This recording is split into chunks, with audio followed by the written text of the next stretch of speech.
ধরেন এই যে ডাকসুতে আমাদের যে শীর্ষ ৩ জন পদ রয়েছে, আমাদের আবিদ, হামিম, মায়েদ,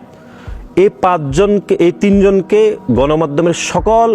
আমাদের গণমাধ্যমের কর্মীরা যারা গত অন্তত তাদের সময়কাল অনুসারে ১০ বছর, ৭ বছর, ৬ বছর ধরে যারা বিরোধী রাজনীতি করেছে, তাহলে আপনি বলেন সাদিক কায়েম ফরহাদের একটি ছবি দেখান, আপনি একটি, দুইটির দরকার নেই, একটি দেখান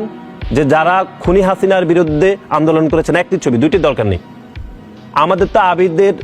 জেল খেটেছে, হামিম জেল খেটেছে, মায়েদ আহত হয়েছে, এরকম লক্ষাধিক ছবি ভিডিও আমরা দেখাতে পারবো। তাহলে ছাত্র শিবিরের সাদিক কায়েম ফরহাদের একটি দেখান, দুইটির দরকার নেই। বরং আমরা ছবি দেখতে চাইলে দেখি যে সাদিক কায়েম ছাত্রলীগের সাথে মিছিল করেছে, সেই ছবি আছে, ফরহাদের কমিটির ছবি আছে, আওয়ামী লীগের, ছাত্রলীগের বিভিন্ন পর্যায়ের নেতাকর্মীদের সাথে তাদের ছবি আছে। একটি ছবিও আপনি দেখাতে পারবেন না যে গণতান্ত্রিক বাংলাদেশ প্রতিষ্ঠার স্বপ্নে খুনি হাসিনার বিরুদ্ধে জনাব ফরহাদ অথবা জনাব সাদিক